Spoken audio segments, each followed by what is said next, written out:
Section 1. A Child of Siberian Silence.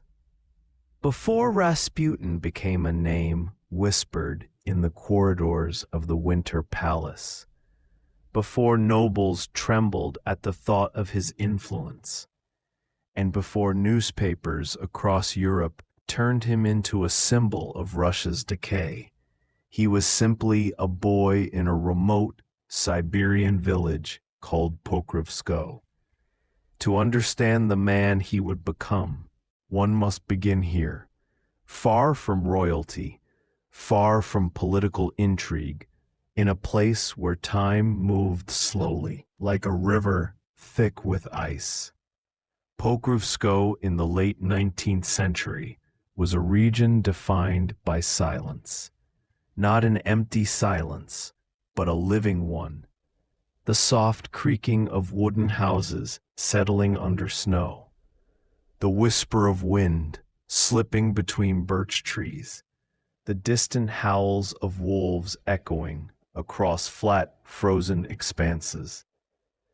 Winter dominated most of the year, so much so that villagers walked through clouds of their own breath, bundled in wool and fur, moving through life with the careful patience learned from the land itself. It was in this world that Grigory was born in 1869 to Anna and Yefim, humble peasants who lived like most others did, working the fields, tending animals, and surviving the relentless Siberian seasons. Their house was small, its interior warmed by a stove that burned almost constantly in winter, filling the air with the scent of wood smoke. Life was simple in its routines, but unpredictable in its hardships. Many families lost children young, and Rasputin's was no exception. Several of his siblings died early, a loss that shadowed the household with quiet grief. From a young age, Grigory stood out, not because he was strong or particularly skilled, but because there was something uncanny in his presence. Villagers noticed that he watched people differently. His stare, even as a child, felt penetrating, as though he were trying to look past what someone said and into what they meant. Some found it unsettling. Others found it strangely comforting. There was an intensity in him that didn't match the ordinary rhythms of rural life. He was also known to wander. While most children stayed close to the village, Grigory would disappear into the surrounding forests for hours, sometimes even days. When he returned, he rarely explained where he had been. Sometimes he said he'd been praying. Sometimes he said he'd been searching for visions. Sometimes he said nothing at all. This behavior made older villagers murmur that he might have a spiritual gift or a spiritual burden. In Siberian villages, the line between the two was thin. Despite his mystical tendencies, Grigory was far from saintly. Accounts describe him as mischievous, rebellious, and impulsive. He stole food, got into fights, and resisted authority, earning himself a reputation as a troublemaker. Some said he was driven by wildness, others by curiosity, and still others by forces they couldn't quite identify. Yet this unpredictability was paired with moments of deep empathy. He comforted crying children, helped injured animals, and showed an instinctive understanding of people's emotions. This dual nature, gentle and wild, spiritual and chaotic, would follow him throughout his life. His formal education was non-existent. Like most peasants, He never attended school and remained illiterate well into adulthood. His knowledge of the world came from oral traditions, church sermons, village elders, and the vast, silent lessons taught by nature itself. Yet even without formal learning, he possessed a memory and intuition that surprised those around him. He could recall conversations word for word, interpret expressions and moods with uncanny precision, and sense tensions long before others noticed them. In Rasputin's early teens, something shifted. Villagers began to notice odd occurrences around him. Small things, but enough to stir talk. A sick animal he touched recovered unexpectedly. A child with fever calmed in his presence. A woman struggling with grief said he brought her peace. Whether these events were coincidences, psychological effects, or something more mysterious remains unclear, but they shaped the growing mythology around him. Villagers had long held space for wanderers, mystics, and holy fools, individuals believed to possess spiritual insight despite their unconventional behavior. In this tradition, Grigory did not seem entirely out of place. People in Pokrovskoe did not question mysticism. They lived alongside it. Dreams were omens, illnesses could be curses or blessings, and the natural world was filled with signs waiting to be interpreted. In such a setting, Rasputin's unusual behaviors were not dismissed. They were observed closely, interpreted, and eventually respected. His father, Yefim, was a man of few words but solid principles. He worked as a courier, navigating treacherous roads across Siberian landscapes, and he carried himself with the quiet dignity of a man who lived by endurance. He worried about his son, not because Grigory was wicked, but because he felt the boy might be claimed by a path that lay outside the safe boundaries of ordinary life. His mother, Anna, was more protective, sensing that her son's differences might either bless him or destroy him. Their fears deepened after tragedy struck again. When Grigory was about 18, his brother Dmitri drowned in a river during a ride on horseback. Grigory tried to save him, plunging into the icy water, but could not pull him out. In grief and guilt, he withdrew from the village, spending long hours wandering alone. Some say this loss marked a turning point, pushing him toward a more intense interest in religion. Others believe it awakened in him a sense of destiny, an internal voice that said suffering had chosen him, and he must choose something in return. Whether from grief, spiritual yearning, or restlessness, Rasputin began praying with fervor, attending religious gatherings, and speaking openly about visions. He claimed he saw saints. He felt divine messages. He sensed that he was meant to leave Pokrovskoe, though he did not yet know where to go. The village took notice. Some villagers mocked him. Others admired him. Most simply watched him with curiosity. A young man walking an invisible path, speaking of experiences few could understand, but many could feel. And then, after years of inner conflict, the moment came. Rasputin left, without formal goodbye, with no possessions beyond the clothes he wore. He walked away from Pokrovskoe and into the wide Siberian landscape, beginning the wandering journey that would eventually take him, impossibly, unpredictably, into the heart of the Russian Empire. The boy from the frozen edges of civilization was now on a road that would change the fate of an entire dynasty. Section 2. The Pilgrim Who Wouldn't Turn Back. When Grigory Rasputin stepped away from the familiar frost-covered fields of Pokrovskoe, he did so without supplies, without guidance, and without any clear destination. What he carried instead was a feeling, something between a calling and a compulsion.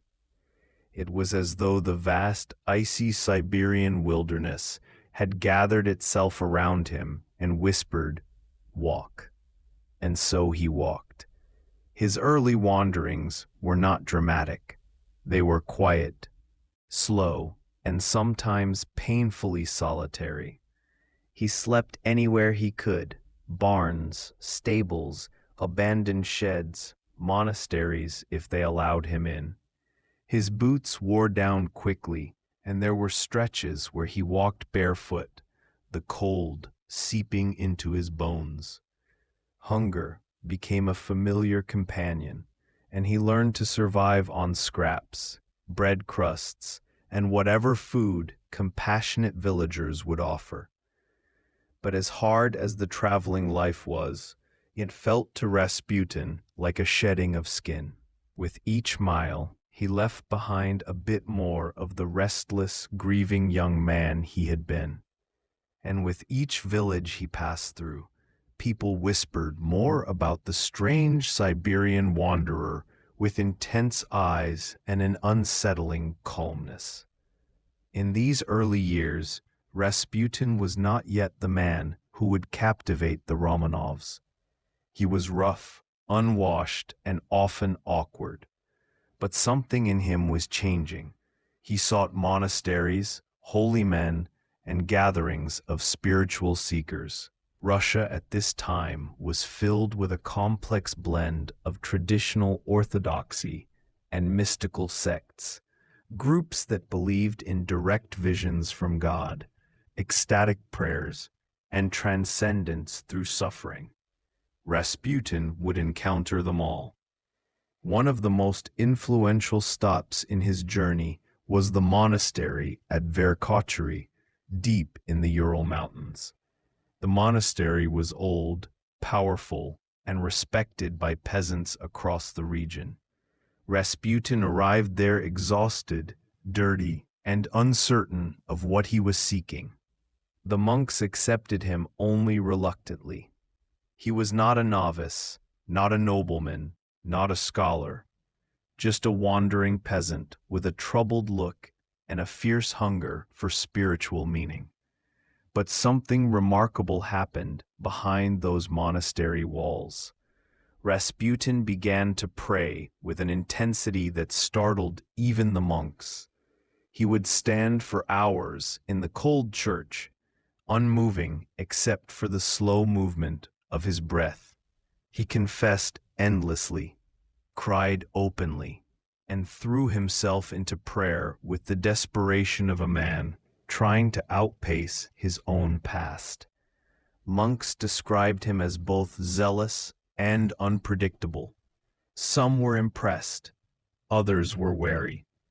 At Verkhoturye, Rasputin met a hermit named Makary, a man who lived in near-complete solitude and was known for spiritual insight. Their conversations left a deep mark. Makary urged Rasputin to trust his visions and to continue wandering, teaching him that true spiritual knowledge came not from walls and books, but from direct experience with God and the world. This became Rasputin's new worldview, a spirituality shaped not by doctrine, but by intuition, emotion, and the raw, unpredictable forces of life.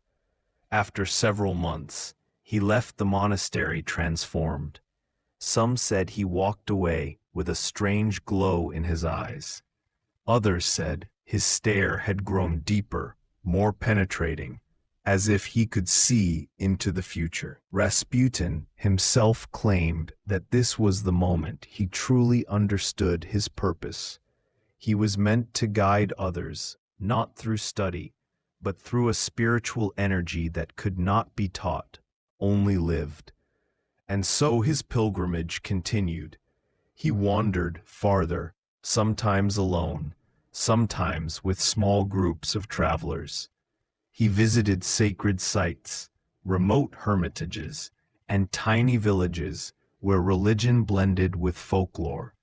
He prayed beside rivers, on hills, in forests, and in humble wooden chapels that smelled of candle smoke and ancient icons. Over time, he began to attract followers, not because he sought them, but because people were drawn to him. He listened deeply, without judgment. He offered comfort in ways that felt immediate and honest. He spoke about God as if he were present in every breath of wind. He prayed for the sick, and some claimed to be healed. Whether the healings were miracles, coincidences, or the power of belief did not matter. What mattered was that people talked and the stories spread. Rasputin's reputation grew unevenly. Some called him a holy wanderer. Others called him a dangerous eccentric. Some believed he was blessed. Others whispered that he was cursed. But no matter the interpretation, people reacted to him. They did not look away. By the time he returned briefly to Pokrovskoe, villagers were startled by the change. He was thinner, but stronger. His hair was longer, his beard rough and wild. His eyes, always striking, now seemed almost luminous. He spoke differently, too. Slow, deliberate, and often in metaphors. To some, he sounded wise. To others, he sounded unsettling. He married a woman named Praskovia and had children, but domestic life could not hold him. The call to wander was too strong. He would leave for months, even years, returning only to rest briefly before heading out again. Praskovia accepted this with quiet resignation.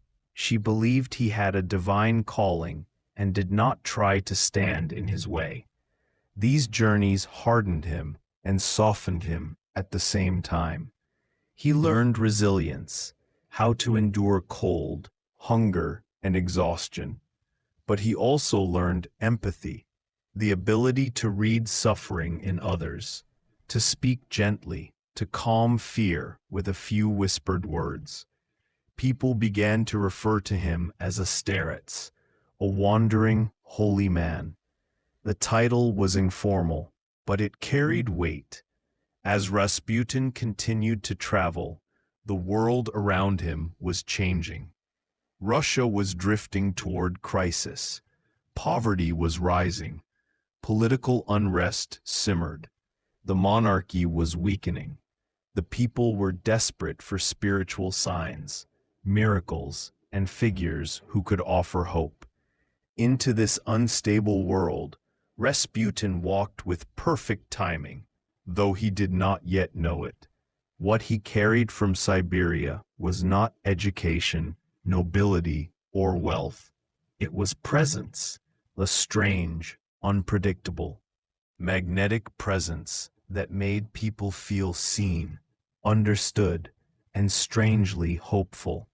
And it was this, more than anything else, that would open the doors of the Russian aristocracy. He was no longer simply a wandering peasant. He was something else now, something harder to define, something that frightened some and fascinated others. And soon, the whispers about him would reach St. Petersburg itself. Section 3. The Doors of Power Open. By the time Rasputin approached the towering gates of St. Petersburg, he was no longer the obscure pilgrim wandering from village to village. He was already wrapped in layers of rumor, stories of healings, visions, and uncanny intuition. Some called him a prophet, others muttered that he was a fraud. But in a city as restless and uncertain as the capital of Imperial Russia, rumors could be as powerful as credentials. Petersburg in the early 1900s was a world of contradictions. Its broad avenues were filled with polished boots, elegant carriages, and the glittering decadence of nobility. But beneath that shimmer lay a deeper tension. Poverty was spreading, workers were angry, and whispers of revolution clung to every corner. The empire was cracking, but its rulers pretended not to see the fractures. Into this swirling chaos walked Rasputin, wearing worn boots and a coat that had survived too many winters. He did not look like a man destined to influence the course of history. And yet, he carried himself with a strange composure. Slow, calm, unafraid. People who met him for the first time often stumbled over their expectations. They thought they would find a wild-eyed fanatic or a humble peasant. Instead, they found someone who looked directly into their souls with unsettling clarity. Rasputin had not come to the capital with a plan. He had not sought fame, influence, or favor. His purpose was simpler.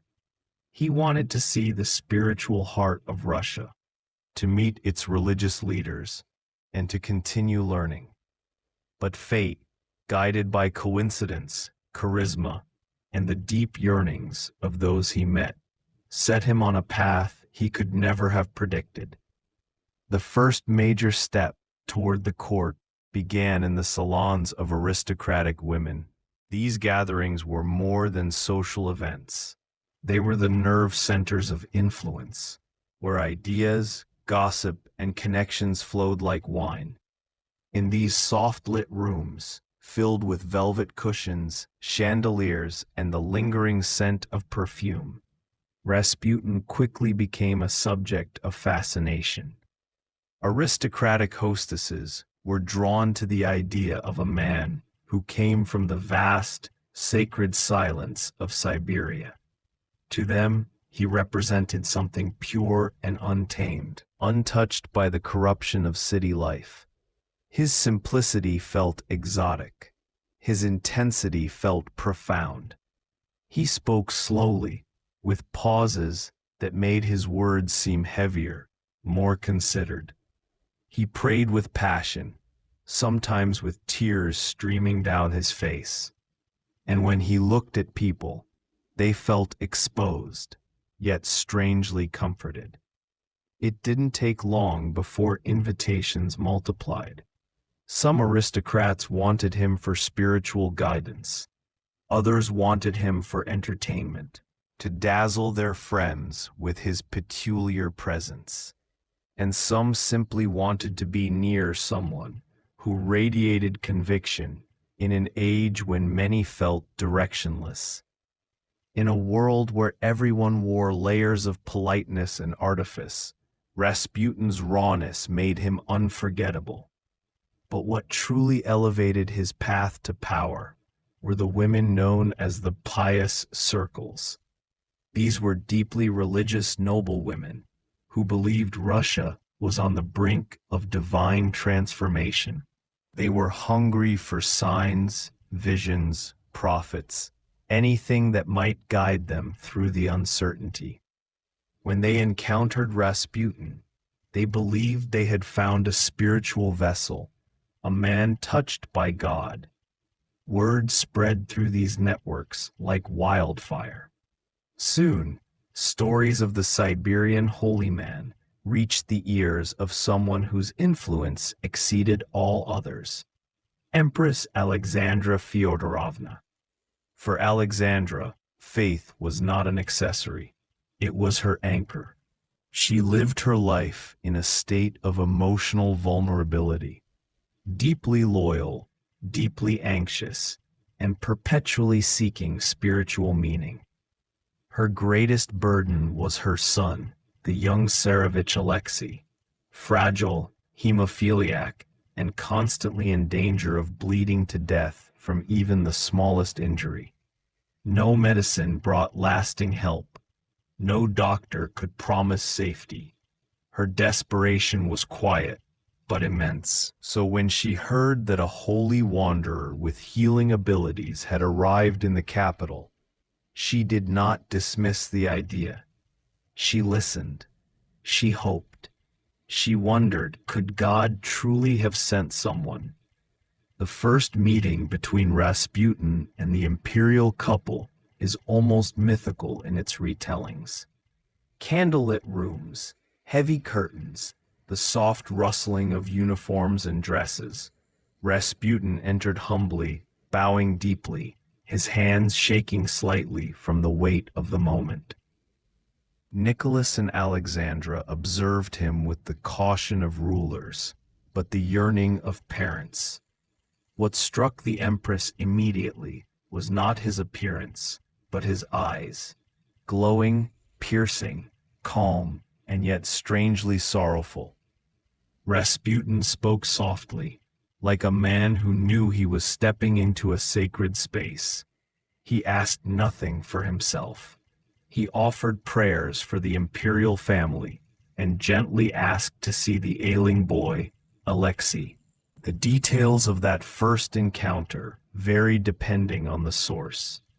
Some say Rasputin simply prayed over the child. Others say he whispered soothing words and placed his hand lightly on Alexei's forehead. Still others claim he instructed the doctors to stop certain treatments that were actually worsening the bleeding. But whatever truly happened, the outcome was the same. Alexei improved, his bleeding lessened, his pain faded, his breathing steadied, and Alexandra, watching with trembling disbelief, felt a wave of hope she had not felt in years. From that moment, Rasputin was no longer merely a spiritual figure. He was a lifeline. His presence in the palace became both quiet and monumental. He visited as needed, sometimes praying beside the sickly child, sometimes offering reassurance to the Empress, sometimes simply holding silence. Alexandra interpreted his calmness as divine strength. To her, he was not a peasant. He was a miracle. Nicholas II, though more reserved than his wife, respected Rasputin's effect on Alexei. He was a man of faith and believed that God worked through unusual people. His trust was slower, but it was steady. Rasputin, for his part, handled the imperial family with surprising gentleness. He never demanded power. He never raised his voice. He never claimed divine authority. He acted humble, even deferential. His influence grew not because he seized it, but because it was given to him freely, born from gratitude, fear, and belief. But while the imperial family embraced him, many others recoiled. Ministers, military leaders, aristocrats, and church officials felt threatened. They saw his ragged clothes, his peasant manners, his emotional prayers. They heard rumors of his strange teachings, his long nights of drinking, his blurred lines between spiritual comfort and physical intimacy. They did not see a prophet. They saw a danger. And thus, a growing tension began to coil around Rasputin's name. An invisible rope pulled from all sides. Admiration at the palace, hatred in the government, devotion among the devout, disgust among the elite. Rasputin had stepped through the doors of power, but he did not yet understand the cost of entry. He had found influence, but he had also awakened enemies. And in the shadowy corners of St. Petersburg, those enemies were already whispering, that the Siberian mystic had climbed far too high. Section 4. The Shadow of Influence. Rasputin's rise inside the imperial court did not happen overnight, nor did it unfold in a straightforward pattern. It came in waves, slow, steady, and unsettling to anyone who watched closely. One day he was merely a spiritual guest, a curious figure invited to soothe the Empress's heart. The next day, his name appeared in whispered conversations throughout St. Petersburg, spoken with fascination, fear, or contempt, depending on who spoke it. Once the royal family came to trust him, everything changed. The palace doors that had once been guarded by layers of rules, etiquette, and suspicion began opening to him more easily. He was invited to private dinners. He was brought in during moments of family distress. He was consulted during political crises, not because he understood politics, but because the imperial couple believed that God acted through him. His very presence calmed Alexandra. His prayers comforted young Alexei.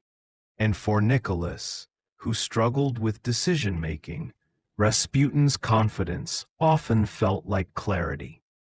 But outside the palace walls, the reaction was very different. There was something about Rasputin that agitated people. His clothes were often wrinkled, his beard untrimmed, his overall appearance a stark contrast to the polished refinement of the aristocracy. He did not behave like a noble or a politician. He did not bow with elegance or speak with careful diplomacy. He moved through the city with an unsettling ease, as though unaware or uninterested in how extraordinary his situation was. And yet somehow, this uneducated wanderer from Siberia had gained the ear of the most powerful family in the empire. The contradiction was too much for many to accept. Rumors began multiplying like sparks in dry grass. First small whispers, odd, harmless, speculative. Then louder ones, bitter, angry, full of insult. People wanted answers, or at least explanations. How could a man like Rasputin be allowed anywhere near the court? How could the Tsar and Tsarina trust him so deeply? What hidden power did he possess? Some believed he was a prophet. Others thought he was a hypnotist. A few insisted he was a devil. And behind every rumor lay the same uneasy truth. No one understood him. And what people do not understand, they fear. The aristocracy felt threatened most of all. For generations, noble families had expected to be the closest advisors to the imperial throne. Their power came from their lineage, wealth, and education. But Rasputin shattered that hierarchy simply by existing. He was not born into privilege. He had no political experience. He did not wear silk robes or speak French, the language of the elite. Yet the Empress trusted him more than she trusted them. This humiliation quickly turned to anger. Some nobles tried to investigate him, searching for proofs of misconduct. Others sent spies to follow him through the city. They recorded where he went, who he met, how long he stayed. They documented his nights in taverns, his interactions with women, his temper, his contradictions. Their notes formed a growing mountain of accusations, some true, some exaggerated, many entirely invented, but perhaps the most potent fuel came from the press.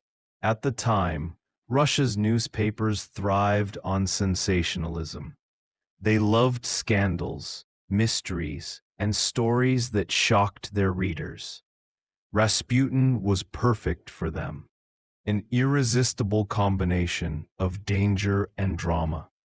Slowly, the newspapers began to publish articles that painted him as a corrupting force within the palace, a man whose influence threatened the stability of the empire. The more they wrote, the more the public believed. Public opinion became a storm, and still, Rasputin remained largely unfazed. He moved through St. Petersburg like a man walking through fog, aware of the shapes around him, but unconcerned by their attempts to reach him. What mattered to him was the imperial family, his spiritual purpose, and the strange certainty he carried that he was meant to be in this place, at this time.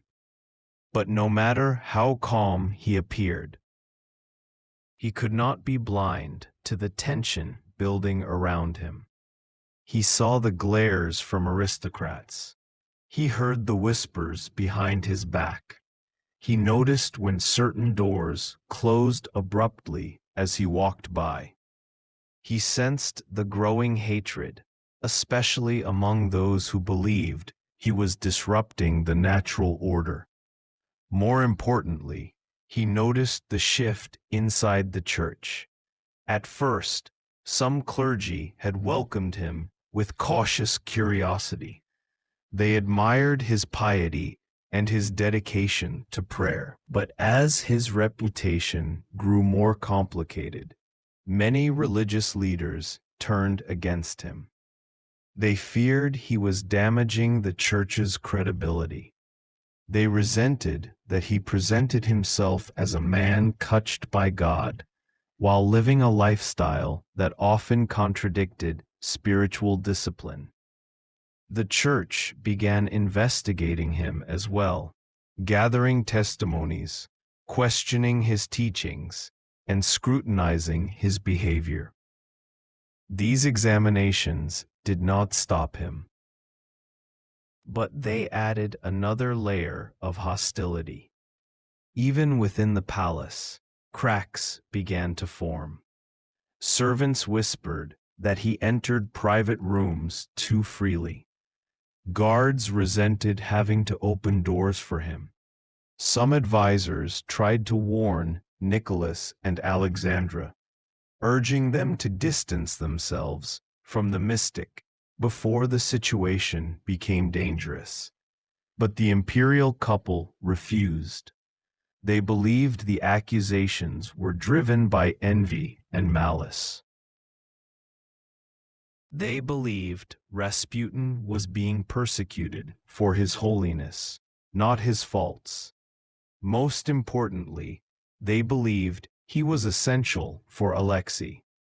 Every time the boy faced a medical crisis, Rasputin helped.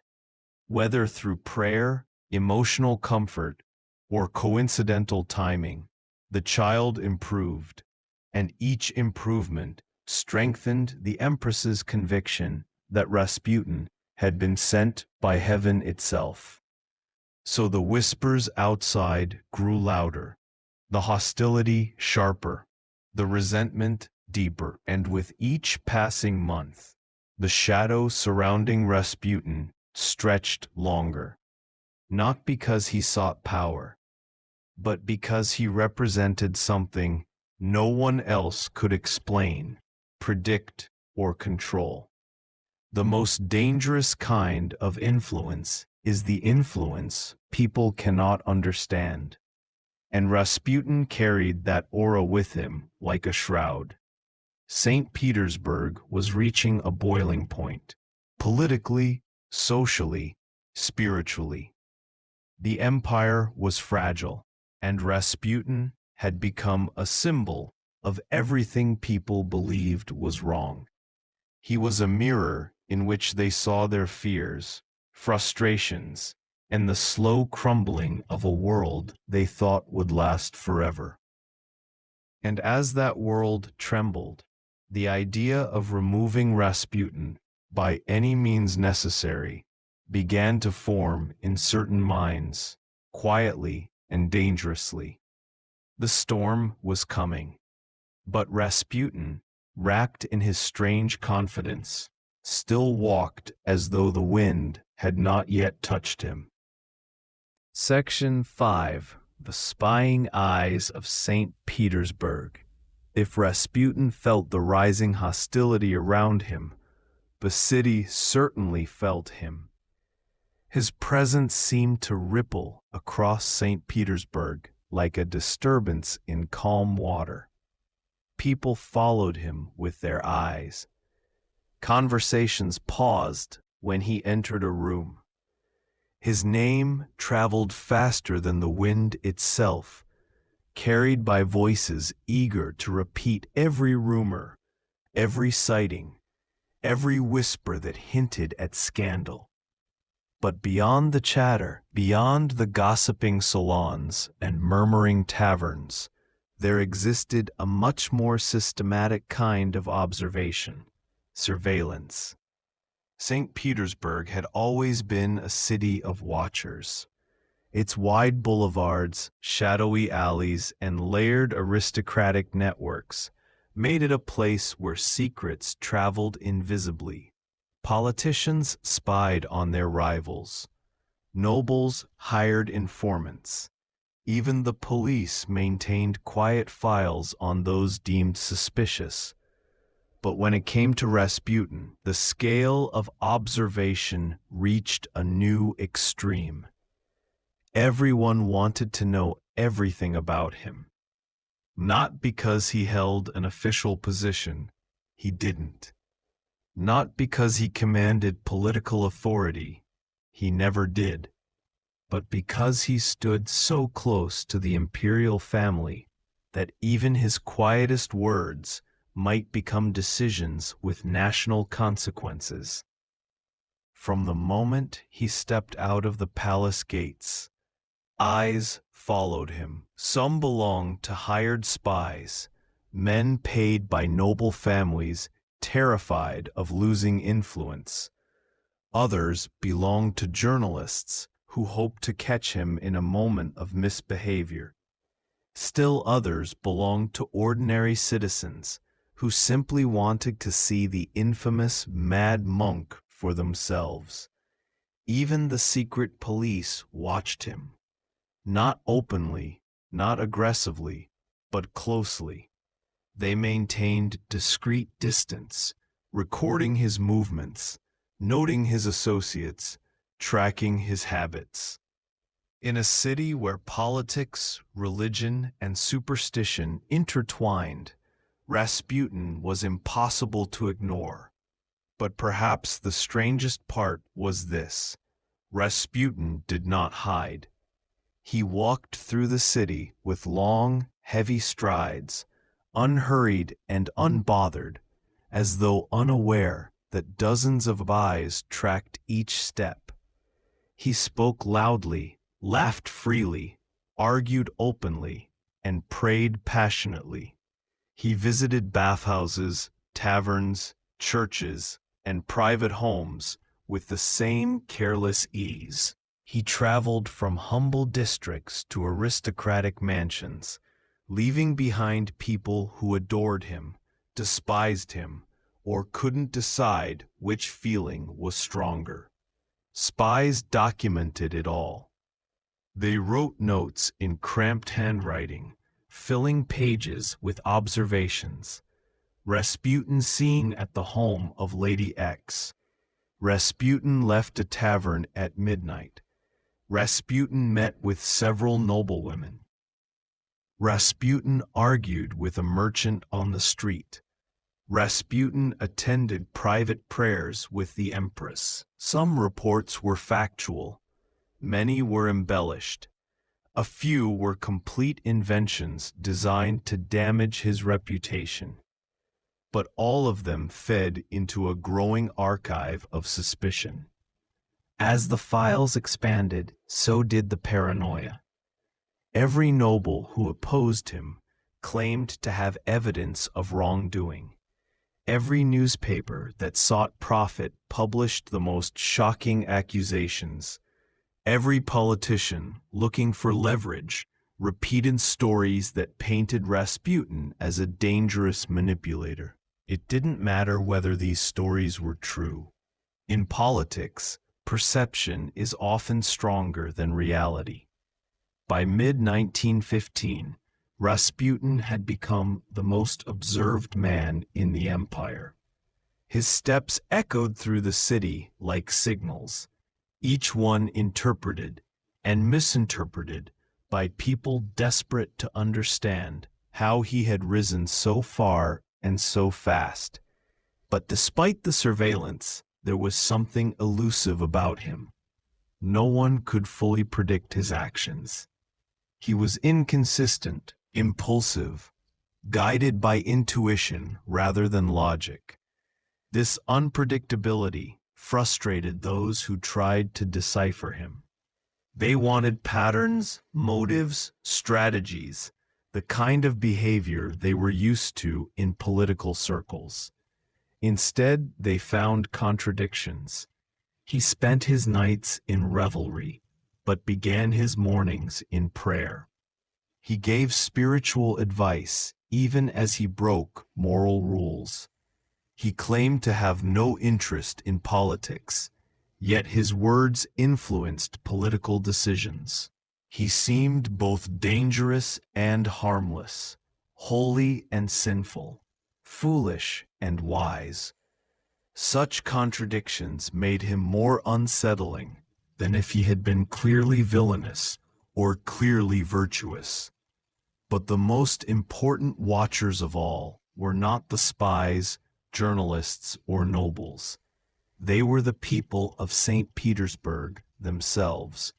Citizens observed him walking down the streets in his long coat, his beard thick and dark, his eyes oddly luminous. Some crossed themselves as he passed, others spat on the ground. A few followed him out of curiosity, and many stood frozen, unsure how to feel. Rasputin was a symbol, a living embodiment of a country losing its balance. Russia was at war. Families were suffering. The economy was collapsing. And in the midst of this chaos stood a peasant mystic who seemed to have the trust of the Tsarina. For many, this felt like proof that the empire had gone mad, and so the watching intensified. Even simple encounters became evidence of profound meaning. If he visited a merchant, rumors spread that he was influencing trade. If he spoke to a soldier, people wondered whether he was affecting military affairs. If he visited a noblewoman, stories erupted about scandalous behavior. Everything he did became exaggerated, magnified, distorted. At night, several spies reported that he often walked alone along the canals, taking long, silent strolls through the city. They noted that his steps were slow, that he looked upward often, that he muttered prayers under his breath. He seemed unbothered by the cold. He seemed unaware of the watchers hidden in shadows. But maybe he wasn't unaware. Maybe he had simply accepted that this was the cost of being near the imperial family. Or perhaps he believed, as he frequently told others, that no one could harm him unless God allowed it. Whether this was faith or arrogance, no one could tell. What is certain is this: the constant observation did not stop him, but it did change the world around him. People became more fearful, more suspicious, more convinced that Rasputin's presence signaled danger. And as the watchers continued their silent pursuit, a darker idea began forming in the hearts of certain men. If surveillance could not stop him, if rumors could not weaken him, if the Tsarina's devotion made him untouchable through ordinary means, then perhaps something stronger, something irreversible, would be required. The spies were the first to see the storm coming. They wrote warnings, expressed concerns, and informed their superiors of the growing rage around Rasputin. But their reports were ignored. Too many believed that Rasputin, this wandering holy man from Siberia, was merely an annoyance. They did not yet understand that their own hatred was becoming a far more dangerous force. A force that would soon set plans into motion. Plans that would lead Rasputin toward his final night. Section 6. The Web of Conspirators. In the grand halls of aristocratic St. Petersburg, resentment had taken root long before the plot against Rasputin ever took shape. Whispered conversations filled echoing corridors. Closed doors muffled heated arguments. And in the glow of lamplight, noblemen leaned close to one another, their faces tight with a mixture of fear and fury. This fear was not of Rasputin's physical strength, nor of his unpredictable moods. It was fear of his influence, whether real, imagined, or exaggerated by rumor. The aristocrats saw themselves as guardians of a sophisticated world, one built on lineage, etiquette, cold diplomacy, and the silent agreement that certain people should never cross certain boundaries. Yet Rasputin had crossed all of them. A peasant who advised a Tsarina, a mystic who influenced state decisions, a common man who walked through palace chambers as though he had been born to them. To the aristocracy, this was not merely a scandal. It was an insult, and as their resentment deepened, a web began to form, not immediately, not deliberately, but slowly, as conversations turned from annoyance to concern, and from concern to something heavier, the belief that Rasputin's removal was a duty. At the heart of this web stood one man, Prince Felix Yusupov. Yusupov was everything Rasputin was not: wealthy beyond measure, educated, elegant, a fixture of aristocratic society. His family owned more land than nearly any other noble house.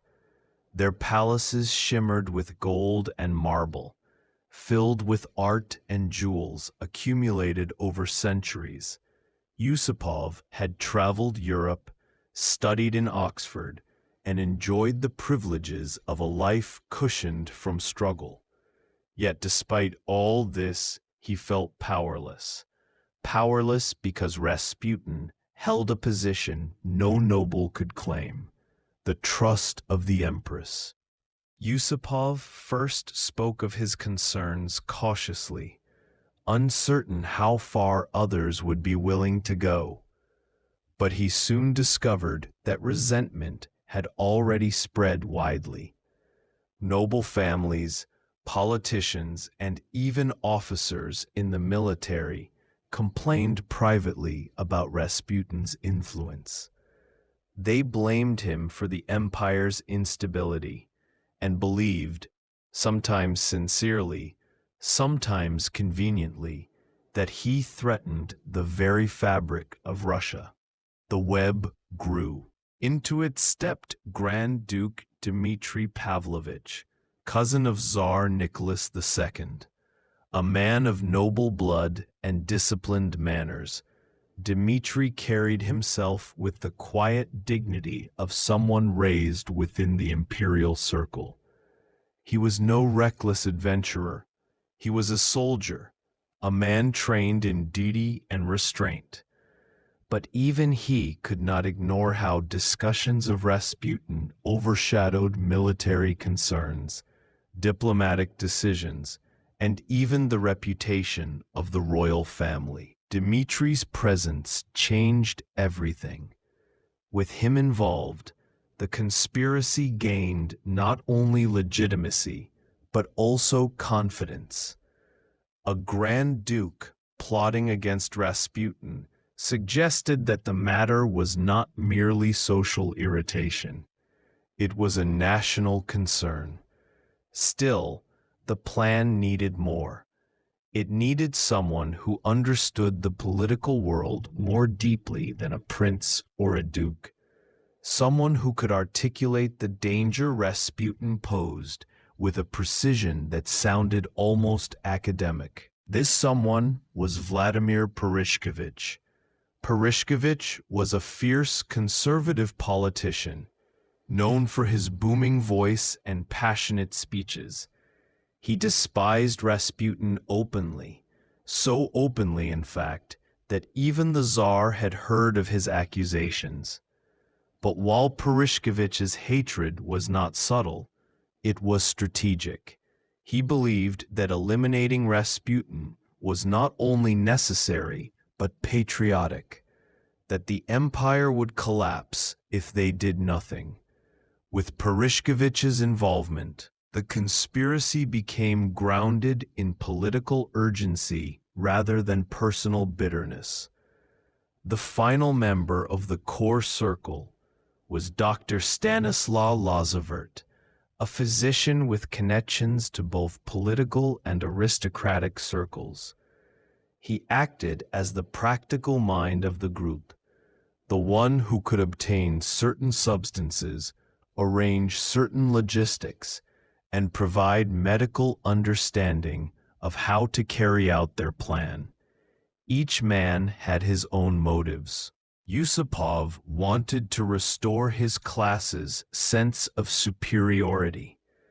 Dmitri wanted to protect the royal family from humiliation.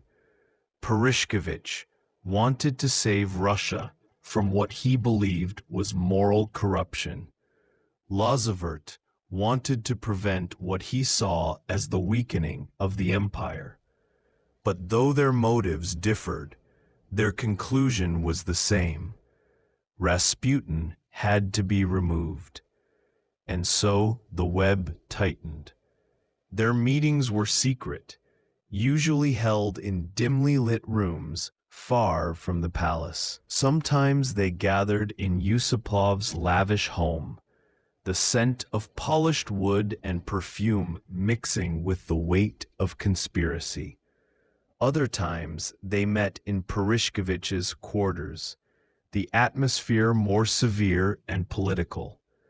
Occasionally, they gathered quietly in private study rooms of noble estates, speaking in low voices so that servants and bodyguards could not overhear. Plans shifted constantly. Ideas were suggested, argued over, abandoned, revived. Some conspirators wanted to send Rasputin away quietly. Others proposed blackmail. One suggested exposing fabricated scandals in newspapers. Another argued that only a direct solution would work. But Rasputin had survived smear campaigns before. He had ignored threats. He had walked through dangerous situations unharmed. He had brushed off physical attacks that might have frightened another man. As their frustration deepened, one conclusion became impossible to avoid. Rasputin would not leave willingly, and even if he were forced into exile, the Empress would demand his return. No scandal, no rumor, no political strategy could permanently separate him from the palace, which meant there was only one path left. This realization hovered unspoken for many meetings. It was a dark idea, an irreversible one, and no one wanted to say it out loud first. But eventually, they did, and the silence that followed sealed their fate. Their web of conspiracy transformed into a web of intention. Each conspirator felt the moral weight of what they were planning, yet each believed the burden was justified. They convinced themselves, slowly, quietly, but completely, that this extreme act would save Russia. And in a tragic way, they also convinced themselves that killing Rasputin would be simple. He was, after all, a man, a single man. How hard could it be? They would soon learn, for the Rasputin they imagined, the one shaped by their anger and fear, was far easier to defeat than the real man who walked the icy streets of St. Petersburg with a disturbing calm. They thought they were spinning a web to trap him. They did not realize they were also trapping themselves. Section 7. The Night of the Invitation. The night that would change history began in a way almost too ordinary, too quiet, too deceptively calm. St. Petersburg lay under a thick shell of winter, its streets dusted in ice crystals that reflected the faint yellow glow of lanterns. Snow muffled the city's usual noises, the clatter of carriage wheels, the barked orders of soldiers, the conversations drifting from tavern doors. Everything felt hushed, as though the whole city was holding its breath, unaware of the drama unfolding beneath its frozen skin. Prince Felix Yusupov stood at a high window in the Moika Palace, watching the icy river flow slowly in the darkness. He had dressed carefully for the evening, a tailored suit, polished shoes, and a demeanor that tried, with limited success, to mask the turmoil inside him. His hands, though gloved, trembled slightly. He wondered if Rasputin would notice. Rasputin noticed everything. Not far away, servants hurried through the palace hallways, adjusting candles, arranging chairs, preparing the cellar room that would host the night's grim purpose. They knew nothing of the true plan. Yusupov and the conspirators had been careful. The fewer who knew, the safer the plot. To the staff, the prince seemed to be preparing for a small, private gathering, nothing more.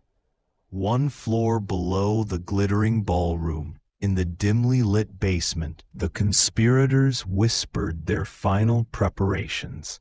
On a table, plates of pastries and wine glasses were arranged with unnerving delicacy. The desserts were dusted with powdered sugar. They looked harmless, even inviting. Only the conspirators knew that each contained enough cyanide to kill several men. Vladimir Perishkovich paced restlessly, tugging at his beard. His booming voice, usually so confident, was lowered to a tense murmur. "We must remain calm," he muttered. Though he was the least calm of them all, we must appear relaxed, natural. Grand Duke Dmitri Pavlovich leaned against a cold stone pillar, arms crossed. His posture was controlled, but his eyes betrayed a storm of inner conflict. For all his belief that Rasputin's death would save the empire, he understood better than the others the gravity of killing a man, especially one tied so closely to the imperial family. Dr. Lazavert inspected the poisoned sweets once more, verifying that the cyanide crystals had dissolved. His hands were steady, his mind was focused, yet he felt the dark strangeness of the moment settle into his bones. He had taken an oath to protect life. Tonight he was breaking it. The conspirators had agreed on a simple plan. Yusupov would invite Rasputin to the palace under the pretense of meeting his beautiful wife, Irina. Rasputin admired Irina, though she was out of the city at the time. Yusupov hoped this promise, combined with his own charm, would be enough to lure the mystic into the cellar. Once there, Rasputin would enjoy wine and pastries. The cyanide would do the rest. It was supposed to be effortless, clean, quick. But as the clock neared midnight, an uneasiness crept through Yusupov. Rasputin was unpredictable, volatile, at times unnervingly perceptive. If he sensed anything unusual, anything at all, the plan could unravel before it began. At the same moment, miles away in his modest apartment, Grigory Rasputin prepared for the evening with surprising slowness. He moved through his rooms like a man drifting on some inner current, relighting candles that had burned low, brushing dust from his icon of the Virgin Mary, running his fingers over the wooden table where he prayed nightly. He hummed softly, a song without a clear melody. Rasputin was not naive. He felt tension in the air, the way animals sense storms before they form. He had received warnings, strange dreams, uneasy sensations, bits of intuition that clung to him throughout the day. But intuition was his companion, not his master. It whispered dangers, but it did not tell him to hide. Besides, Yusupov's invitation intrigued him. Felix was a young aristocrat with emotional fragility beneath his polished exterior. Rasputin found him fascinating, easy to read, easy to unsettle, and perhaps easy to guide. And if Irina truly wished to speak with him, he would go.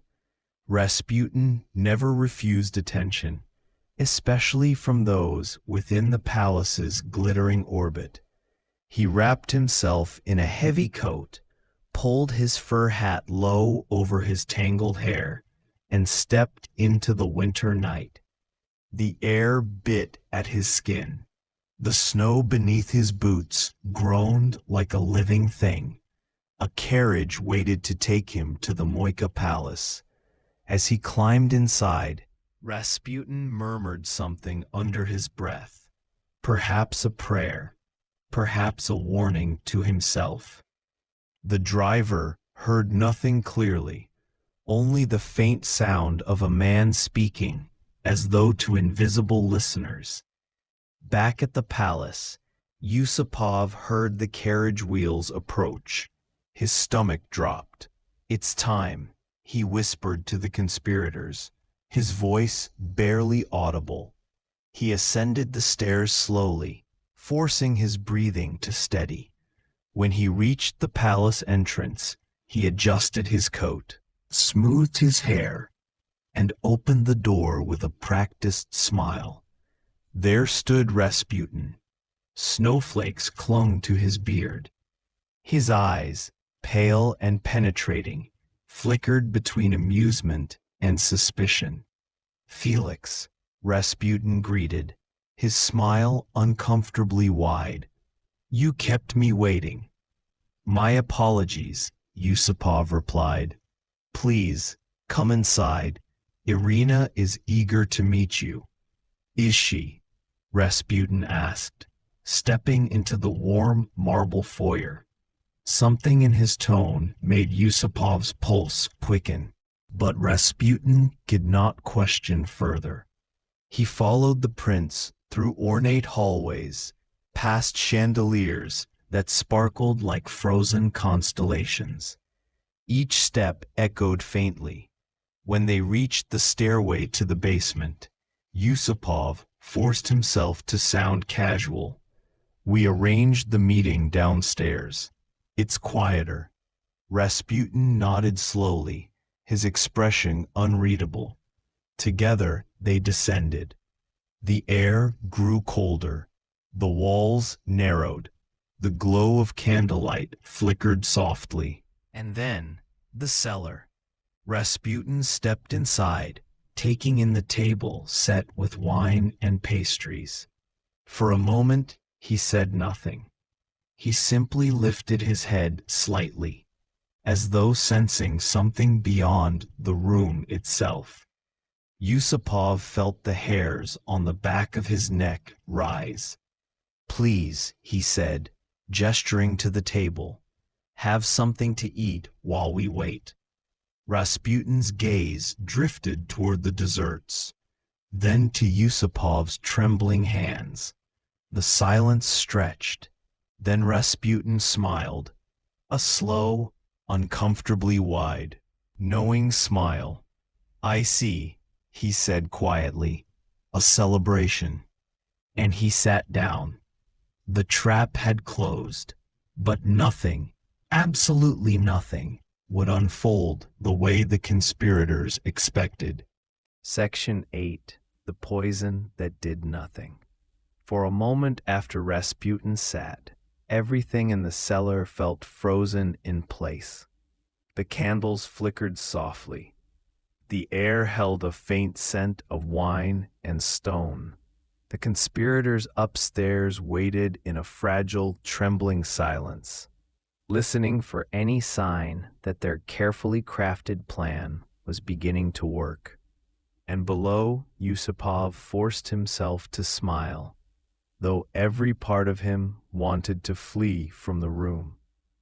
"Please," he said, motioning toward the pastries, "help yourself. They were prepared especially for tonight." Rasputin leaned forward with slow deliberation, his fingers brushing across the delicate cakes. He selected one at random, a small, round sweet dusted with powdered sugar, and lifted it to his lips. Yusupov watched, unable to breathe. Rasputin took a bite, chewed, swallowed, and looked up at the prince with a relaxed, almost serene expression. Nothing happened. No coughing, no gasping, no trembling. Nothing at all. The cyanide within that single pastry should have been enough to kill him outright. Lazavert had prepared the poison carefully, measuring each dose with the precision of a surgeon. Yusupov had been warned not to inhale too close to the pastries. The dosage was that lethal.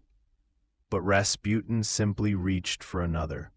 He popped the second pastry into his mouth with the enthusiasm of a man enjoying a late-night indulgence. Yusupov's pulse thundered in his ears. He forced out a nervous laugh. "You must like them." Rasputin nodded, taking a third. "They're very sweet," he said. His voice had a strange softness to it, as though he were speaking from a place beyond the room, beyond the moment. His eyes, pale and unfathomable, drifted over Yusupov, as if assessing the prince's fear with quiet amusement. Something inside Yusupov began to unravel. He wet his lips, his throat painfully tight. Surely the poison needed more time. That was all.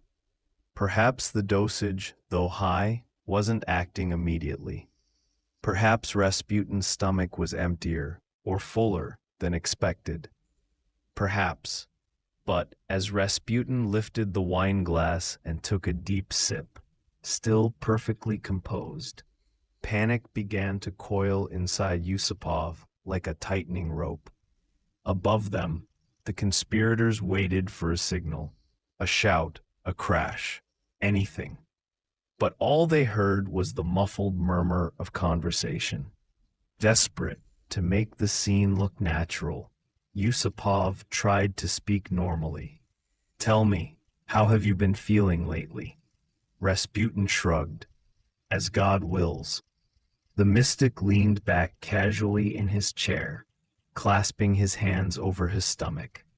His posture was relaxed, almost sleepy, as though he were completely unaware of the poison coursing through him. Or perhaps he was aware, and simply didn't care. Yusupov continued to watch him, searching for any sign of distress. A twitch, a change in breathing, a slumping of posture. But Rasputin remained completely calm. "Felix," Rasputin said softly, "you look troubled." The words sliced through Yusupov's composure. Was Rasputin taunting him? Could he somehow sense the plot? Or was this simply his unnerving, instinctive way of reading the emotions of others? "I'm fine," Yusupov lied, though his hands were shaking badly now. Rasputin tilted his head slightly, as though listening to a distant sound. "You mustn't fear the night. God sees all things clearly in darkness." Yusupov's stomach twisted. He reached for a bottle of wine to steady his trembling hands and poured both of them another glass. Rasputin accepted his with a faint smile and drank deeply. Still, nothing. The poison did not work. The pastries, the wine, all of it should have been instantly lethal. And yet Rasputin appeared as alive as ever. More alive even than Yusupov felt himself. Minutes passed, then more. Yusupov felt sweat gathering beneath his collar. His breath came in shallow gasps. He could not hide the tremor in his voice anymore. Rasputin noticed. He set down his glass and fixed Yusupov with a slow, penetrating stare. "Why are your hands shaking?" A chill crept up Yusupov's spine. I'm just cold," he whispered. But Rasputin's expression shifted subtly. His smile faded. His eyes narrowed. Something ancient and unsettling stirred within them. Something that made Yusupov step back without meaning to. At that moment Rasputin rose from his chair. Yusupov's heart nearly stopped. Rasputin stood perfectly still for a long time, as though listening to voices that only he could hear. His head turned slightly toward the staircase, the very staircase leading to the conspirators. Then he turned back to Yusupov, exhaling softly. "You invited me here for more than pastries." The statement was not a question. Yusupov felt his composure crack like thin ice. He could hear footsteps from above, anxious shifting, perhaps someone leaning closer to listen. The conspirators were growing nervous. Their perfect plan was collapsing before their eyes. Rasputin stepped closer to Yusupov, his presence unsettlingly calm. "You are a troubled boy," Rasputin murmured, his voice low and strangely soothing. "You surround yourself with shadows. But shadows cannot cure shadows." "Sit down," Yusupov blurted out, his voice trembling. "Please, just sit." Rasputin tilted his head again, studying the prince with an expression that blended curiosity, disappointment, and a faint trace of pity. "Felix," Rasputin said softly, placing a heavy hand on Yusupov's shoulder. "God grant you peace." That single touch broke something inside Yusupov. Fear exploded through him, a raw, primal fear that pushed all reason aside. He pulled back violently, stumbling away from Rasputin. His breath came in harsh, ragged gasps. His mind screamed at him. He won't die. He won't die. He won't die. Upstairs, a floorboard creaked, the conspirators shifting nervously. Rasputin's eyes flicked toward the ceiling. In that brief movement, everything changed. Yusupov dashed for the stairs. He didn't remember making the decision. He didn't remember opening the door. He didn't remember the frantic sound of his own breathing. But he did remember one thing clearly: the look on Rasputin's face as he fled the room. Not anger, not confusion, but a quiet, mournful sadness, as though he had seen this ending long before the night even began. When Yusupov burst into the upstairs room where the conspirators waited, his words came out in a terrified whisper. The poison, it did nothing. Silence crashed over the room like a wave. Purishkevich's eyes widened. Dmitri turned pale. Dr. Lazavert shook his head in disbelief. "That's impossible," Lazavert whispered. "It was more than enough to kill a horse." But Yusupov could only repeat, trembling, "He's still alive. And something is wrong, terribly wrong." Down in the cellar, alone with the untouched candles and empty plates, Rasputin waited, still standing, still breathing, still very much alive. A man who should have died a dozen times over, and the night was far from finished. Section 9. The First Shot. The air in the upstairs drawing room felt tight and heavy, as though the walls themselves were listening. A single candle flickered near the window, casting trembling shadows across the gathered faces. No one spoke at first. No one dared. Yusupov stood in the center of the room, his breath ragged, his eyes wide with a kind of terror none of the others had expected. This was a man born into unimaginable wealth and power. Yet now he looked as pale and fragile as a wax figure left too close to a flame. "He ate everything," Yusupov whispered. "The cakes, the wine, enough poison to kill a regiment." Purishevich clenched his jaw. "And he's still alive?" Yusupov nodded slowly. "He even blessed me." The room fell into a deeper silence. Every man present had believed Rasputin was dangerous, that he held too much influence over the royal family, that he had to be stopped for the good of Russia and perhaps for the survival of the monarchy itself. They saw this night as a necessary, if grim, act of duty. But they had not prepared themselves for this, for a man shrugging off a lethal dose of cyanide, as though it were nothing more than after-dinner sugar. Dr. Lazavert pressed a trembling hand to his forehead. "There is no medical explanation," he murmured. "No one can survive that amount." But Purishevich, the most hardened and resolute of the conspirators, felt a different emotion stirring within him.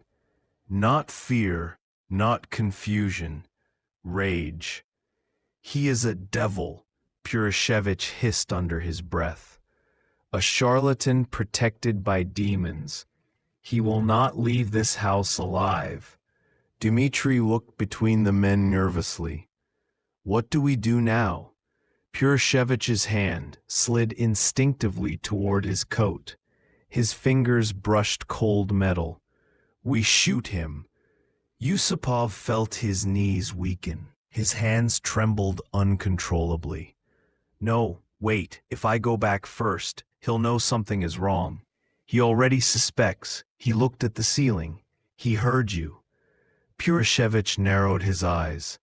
"Then you need to go back and keep him calm." "Me?" Yusupov's voice cracked with disbelief. You invited him, Purishevich snapped. He trusts you. He will not fear you. Yusupov swallowed hard. The thought of returning to the cellar, the dim stone room where Rasputin was still waiting, standing with that unnerving calm, made his blood run cold. It felt like walking back toward a storm, knowing it would break right over him at the first misstep. "Felix," Dmitri said softly, placing a hand on his shoulder, "just distract him. Purishevich will follow. He will take the shot. It will be quick." But Yusupov was no longer convinced anything about this night could be quick. Still, he forced his body to move. Step by step, he descended the narrow stairs. A light grew dimmer, the air colder. His hands gripped the railing so tightly that his knuckles whitened. A part of him hoped, prayed, that Rasputin had collapsed while he was away, that the poison had simply taken longer than expected, that the cellar would be quiet now, the chair empty, the danger gone. But when he reached the bottom of the stairs, Rasputin was exactly where he had left him, standing, waiting, alive. Rasputin turned to face him, his expression strangely gentle.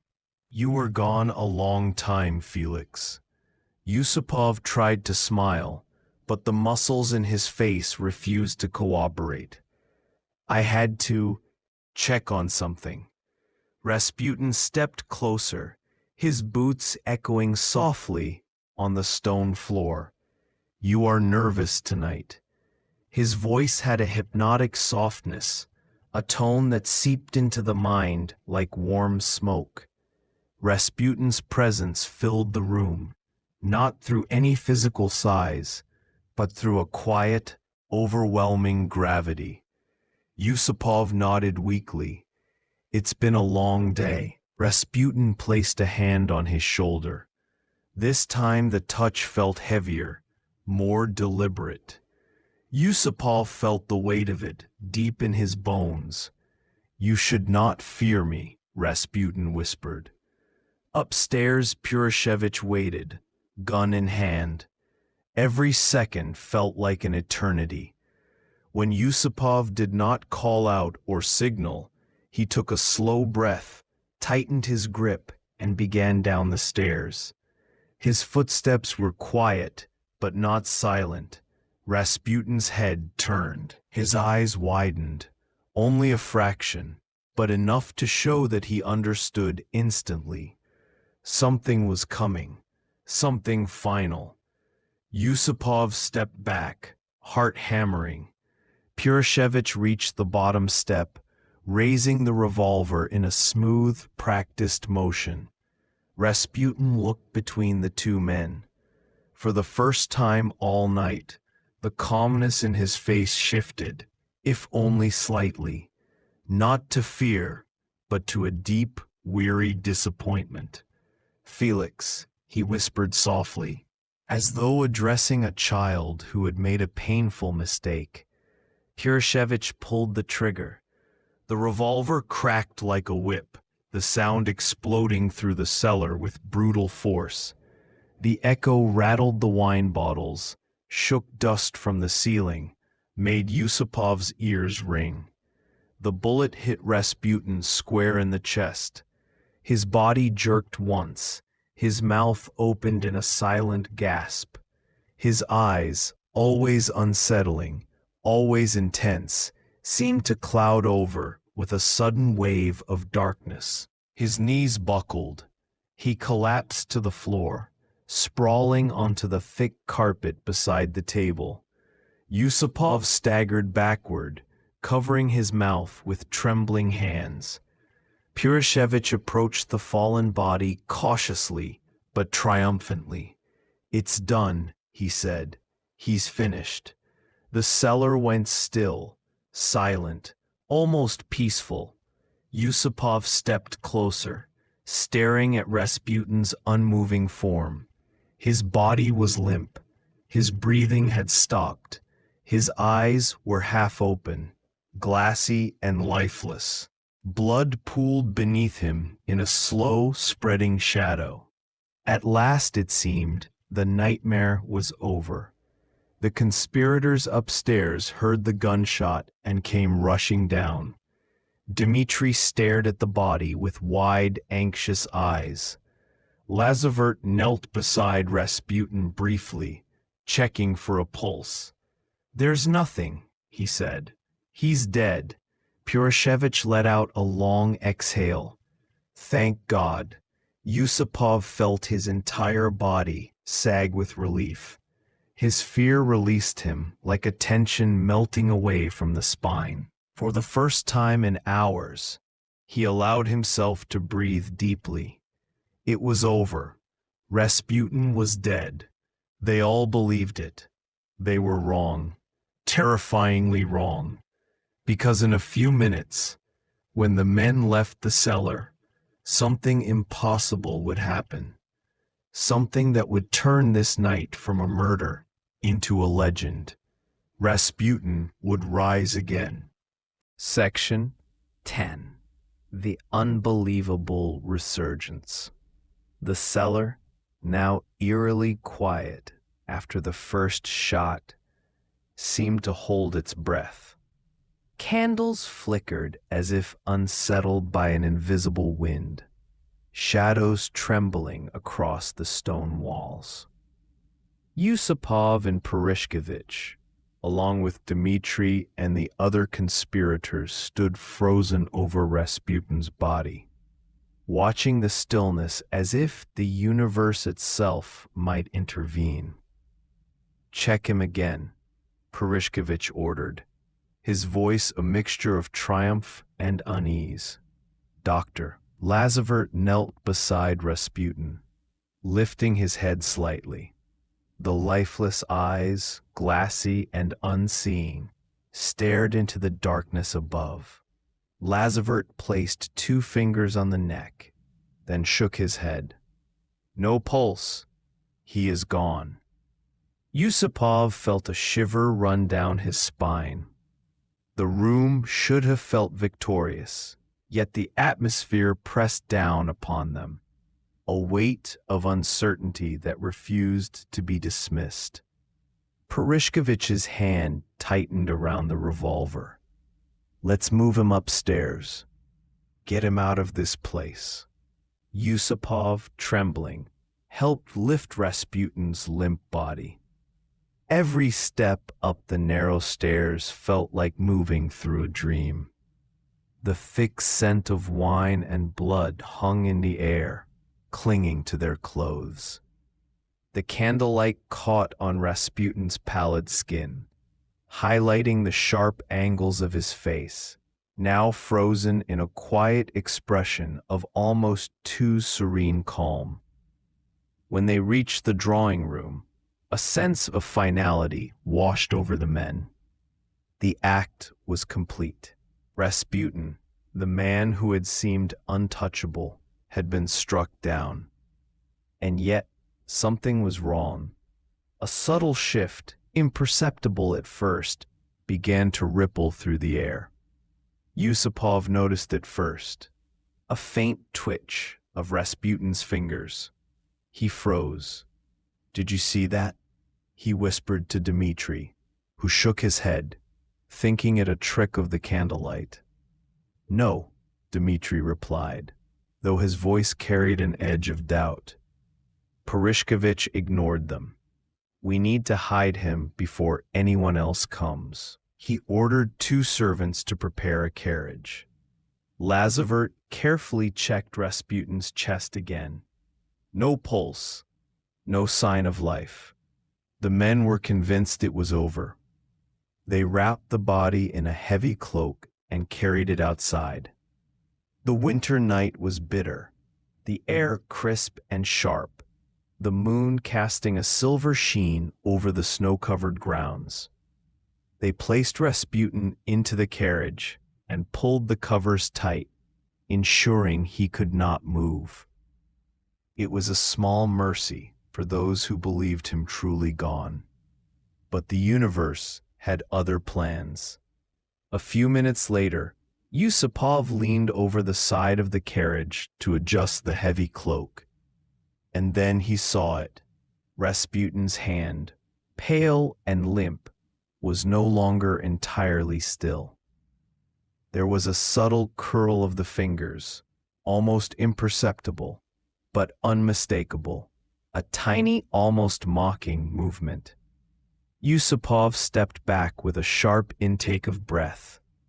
No, that's impossible. Purishkevich looked too, his face draining of color. It cannot be. Dmitri, who had remained skeptical, felt a cold fear clutch his chest. What is happening? The air itself seemed to thrum with an energy that made the hairs on their necks stand on end. The body of Rasputin, which they had so carefully verified as dead, began to twitch and shift with small, deliberate motions. First the fingers, then the arms, the head tilting ever so slightly. His glassy eyes seemed to roll, catching the moonlight in a way that made them glimmer like ice. It's alive, Purishkevich finally breathed, voice trembling with disbelief. How? How is this possible? Yusupov backed away, his heart hammering against his ribcage. He survived the poison, the shot, everything. He is supernatural. Lazavert fell to his knees, staring down at Rasputin in horror. This defies every medical explanation, every rational understanding of the body. He should be dead. He was dead. Rasputin's eyes finally opened fully, dark and hypnotic, and fixed on Yusupov. The chill in the air deepened, a tangible force pressing against their chests. A slow, almost imperceptible smile spread across Rasputin's lips, one that was neither cruel nor kind, but knowing. I warned you, he said softly, his voice a calm whisper that carried over the snow-drenched courtyard. You cannot kill me so easily. Yusupov stumbled backward. His mind raced, trying to reconcile what he was seeing. Every sense screamed at him to run, to abandon the body and flee into the night. Yet some darker part, an invisible tether, kept him rooted in place. Purishkevich raised the revolver again, trembling. We must finish it, this time. Rasputin laughed softly, a sound that echoed unnervingly across the silent grounds. It will not be that simple, he said. Then, with a slow and deliberate motion, he attempted to rise. The effort was labored but unmistakable. He moved as though the act of living itself was a battle he was winning, step by step. The men froze. Every plan, every calculation of death, crumbled before their eyes. Yusupov felt a wave of nausea and dread wash over him. The night had turned into a surreal nightmare, an event that no human mind could rationally process. Dmitri whispered to Purishkevich, We cannot. What do we do? Purishkevich's hands shook around the revolver. We finish him. We must. But even as they prepared, Rasputin's movements became more deliberate. His head lifted, his gaze piercing into each of the men, as if reading their very thoughts. For a brief moment, the power he wielded, so feared by the royal family, so mysterious to the country at large, was palpable in a way that no political maneuver or secret meeting could ever replicate. You cannot defeat me, Rasputin said, voice rising slightly, resonating with a strange authority that sent shivers down their spines. The world has not yet finished with me. Not tonight. The carriage, still open to the cold, shuddered slightly as if in response.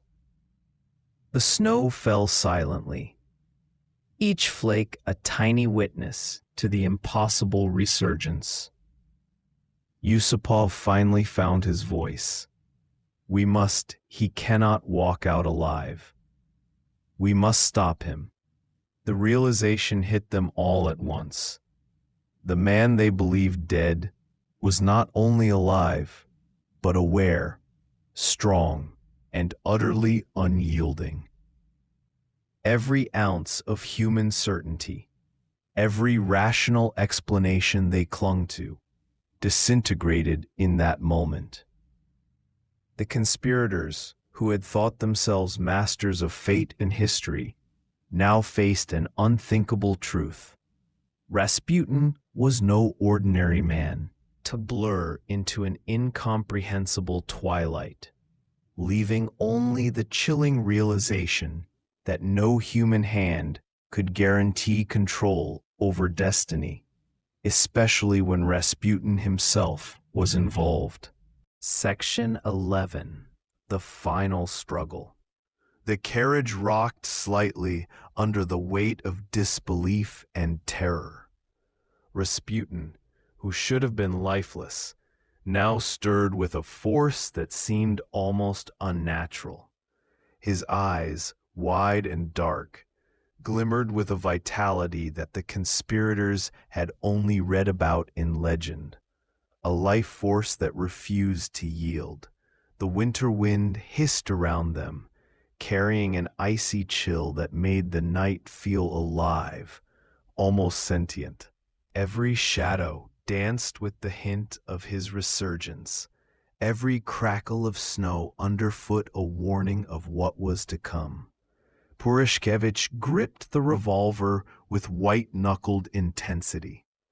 "We cannot fail," he muttered. His voice trembled, betraying both fear and resolve. Yusupov, meanwhile, felt his courage fray under the impossible scene unfolding before them. He had orchestrated this assassination with precision, yet here was Rasputin, rising against the natural order, defying death itself. Rasputin lifted himself slowly, his movements deliberate and almost ritualistic. Each inch of motion radiated an eerie, calm confidence. He did not thrash or panic. Instead, he exuded the quiet, commanding aura that had once mesmerized emperors and nobles alike. The power he emanated was intangible yet unmistakable, a blend of charisma, cunning, and what seemed like supernatural endurance. Lazavert, who had stood frozen in medical disbelief, knelt closer, examining Rasputin's chest. "Impossible. The heart is active, very slow, but beating," he whispered. He looked up at Purishkevich, his expression pale and haunted. "He's alive. Somehow, he's alive." Yusupov took a step back, his mind racing. "We thought we had covered every possibility. Poison, bullets, suffocation. How could this happen?" His voice was a blend of fear and fascination, the rational mind struggling against the incomprehensible. The carriage, now an unwilling stage for the drama unfolding, became a focal point of desperation. The men realized that their previous attempts at controlling Rasputin's fate were futile. He was no longer merely a man. He was an unpredictable force that challenged the boundaries of human understanding. Every attempt at intervention, every calculated move, felt suddenly irrelevant against the sheer will that emanated from him. Rasputin's gaze fell on Yusupov. A faint smile curled on his lips, one that was neither threatening nor welcoming, but filled with a profound understanding that unnerved Yusupov to his core.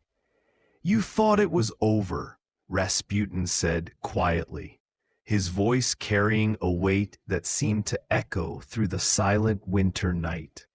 "Yet here I am. Death does not claim me so easily." The men exchanged tense glances, the magnitude of their failure dawning on them. In that instant, the meticulously planned assassination seemed fragile, almost naive. Rasputin's presence, so unnervingly alive, demanded acknowledgement of an unknown power they could neither challenge nor fully comprehend. It was as if they were facing not just a man, but an idea made flesh, the relentless persistence of destiny defying human interference. Purishkevich lifted his revolver again, hand shaking uncontrollably. "We end this, once and for all," he said, his voice rough with urgency. Yet even as he aimed, a paralyzing doubt gripped him. The earlier attempts, the poison, the bullets, had already failed, and now the idea that more force could guarantee success seemed almost absurd. The body of Rasputin, which had endured death itself, seemed impervious to the very measures that had been thought infallible. Rasputin shifted slightly, pushing himself upright. His voice, calm yet commanding, carried through the cold air. "Do you not see? You cannot control the currents that guide fate."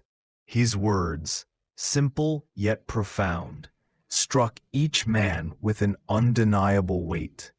Yusupov felt a chill crawl up his spine. It was as if Rasputin could see not only their physical attempts, but also the hidden intentions of their minds. Every strategy, every assumption, was laid bare before his inscrutable gaze. The tension escalated. Yusupov and Purishkevich moved closer, hesitant yet determined, trying to restrain Rasputin. Their hands gripped the thick cloak that enveloped him. But even in their collective strength, the movements were cautious, almost reverent.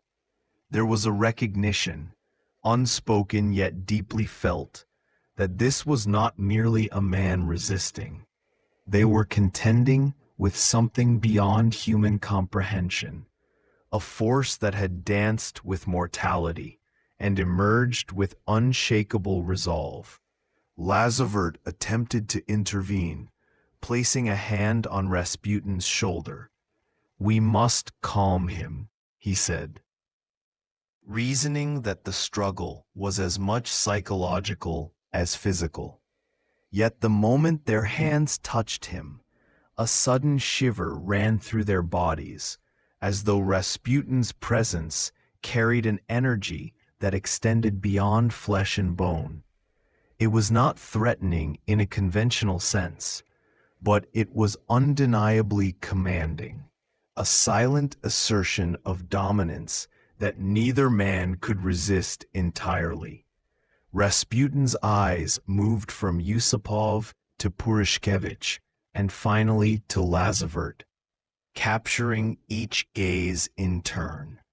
"Your fear is palpable," he said, voice steady and hypnotic. "And yet it is not your fear that saves you.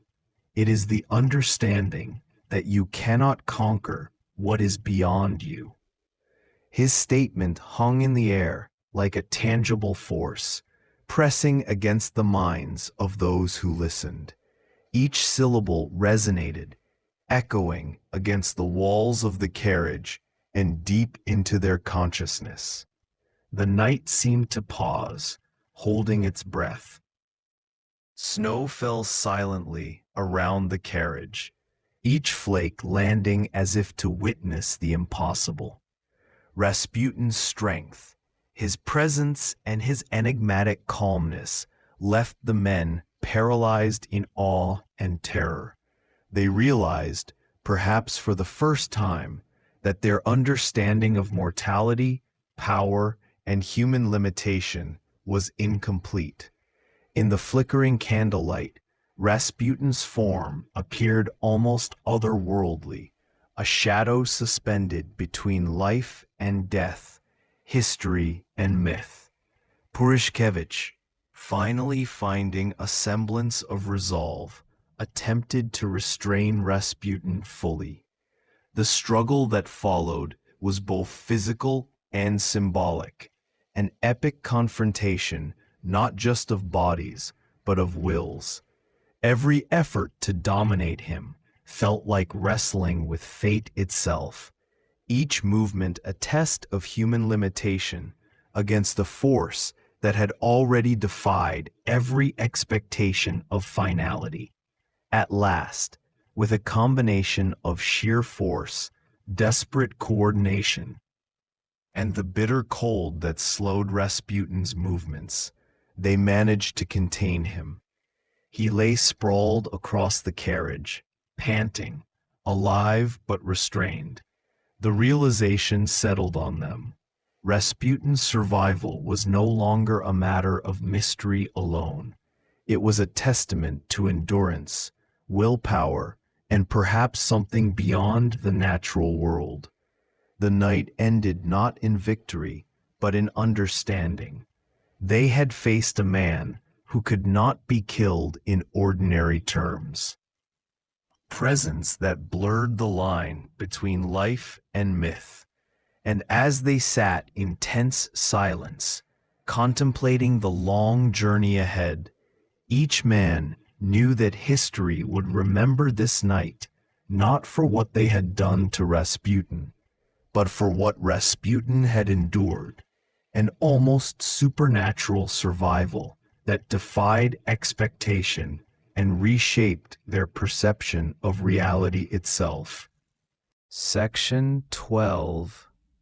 Aftermath and Legacy.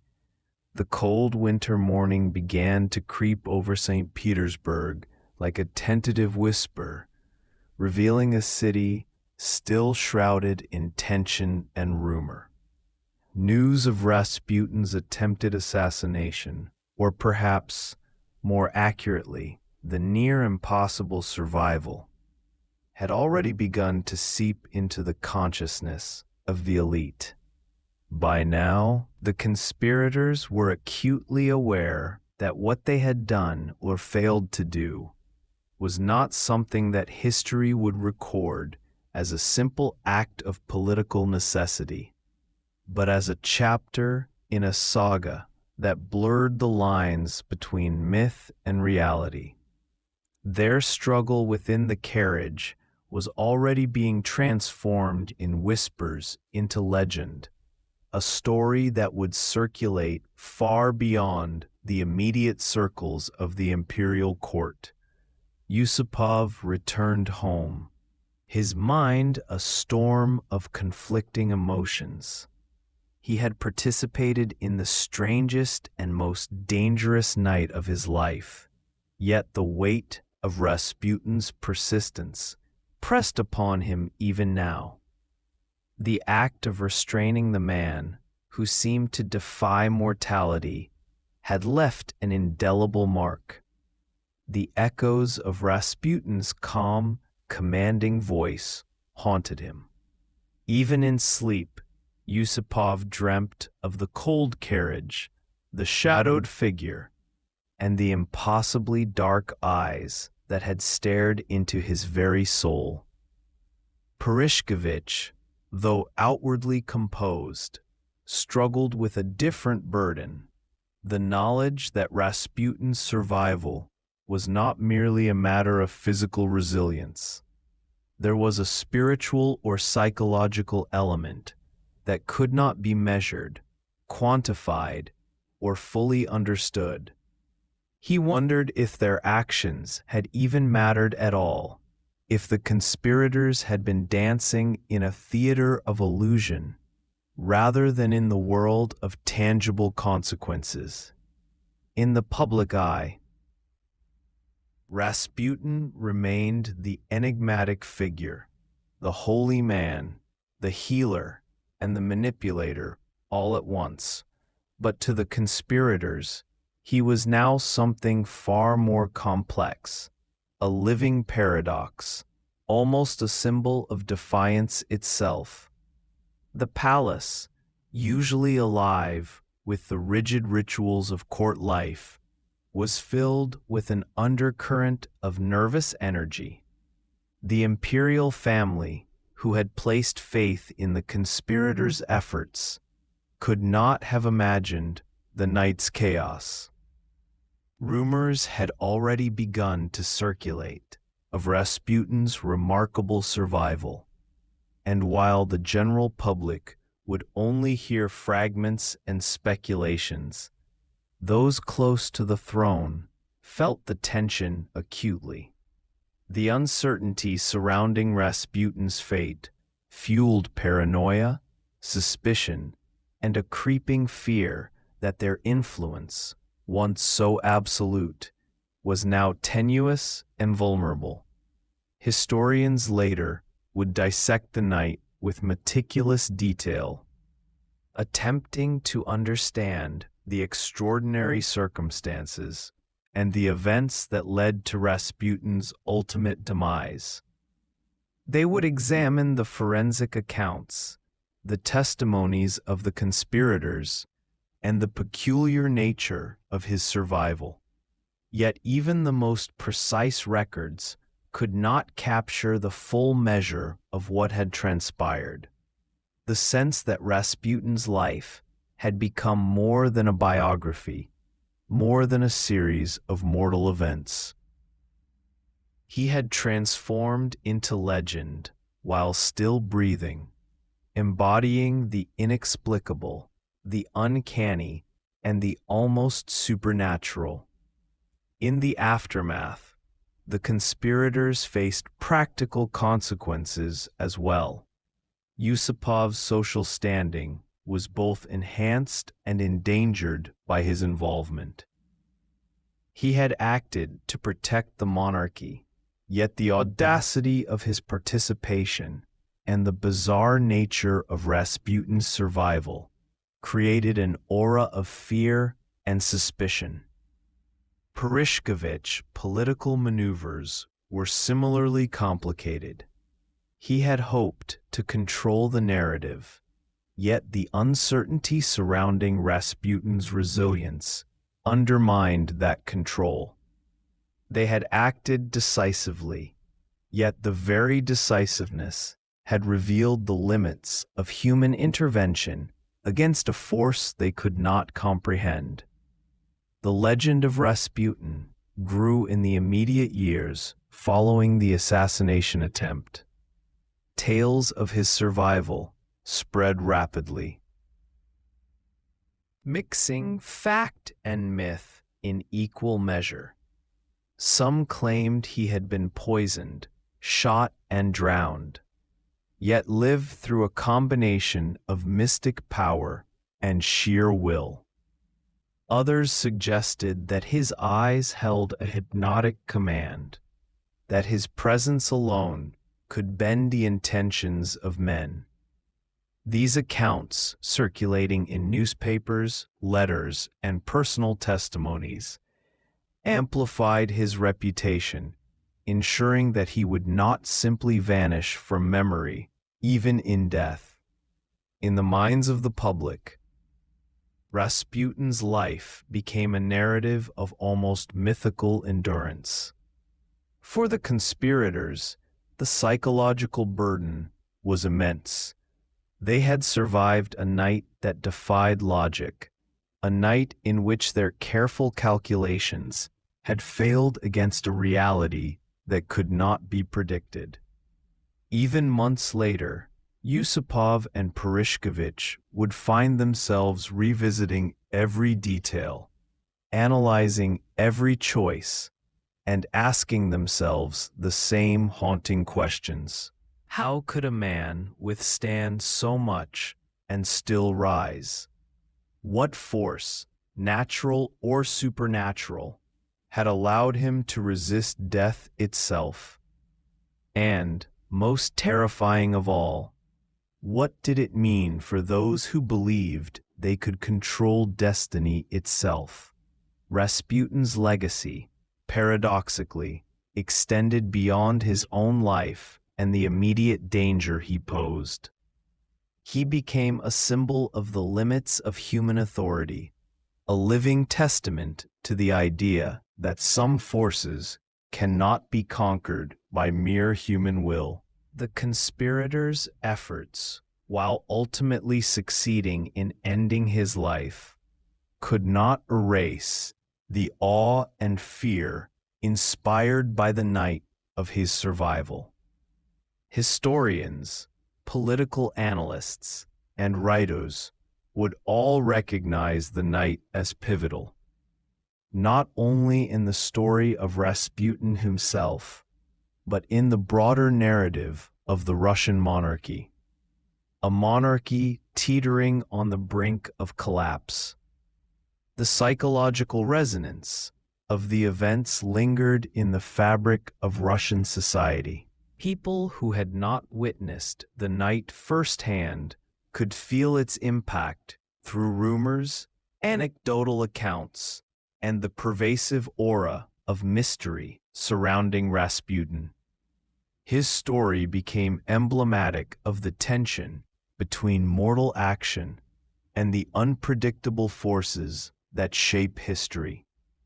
It was a narrative that inspired fascination, fear, and speculation for generations, reminding people that even the most calculated human schemes could falter in the face of forces that elude understanding. Section 13. Final Reflections. The icy winds of St. Petersburg carried with them more than just the chill of a harsh winter. They carried whispers, speculation, and the weight of history itself. Rasputin, the man who had defied both the conspirators and death in a single night, had finally been laid to rest. Yet his influence lingered like a shadow across the Russian landscape. To many, the story of his life and demise blurred the lines between reality and legend, truth and rumor, creating a narrative that would endure long after the events themselves had faded into memory. In the quiet aftermath, the conspirators wrestled with the consequences of their actions. Yusupov, whose meticulous planning had failed to fully anticipate Rasputin's resilience, found himself haunted by the sheer intensity of the night. The physical act of restraining and ultimately killing a man who seemed impervious to harm had imprinted on him a visceral understanding of human fragility and supernatural endurance. He realized that history would remember the night not simply as a murder, but as a surreal intersection of mortal intent and inexplicable survival. Purishkevich, meanwhile, grappled with a different kind of tension. While Rasputin's death was meant to secure the monarchy and protect the imperial family, it also unleashed a torrent of rumors that made him a symbol of fear, power, and intrigue. The delicate balance of court politics shifted subtly, and no one could fully predict the repercussions of the assassination.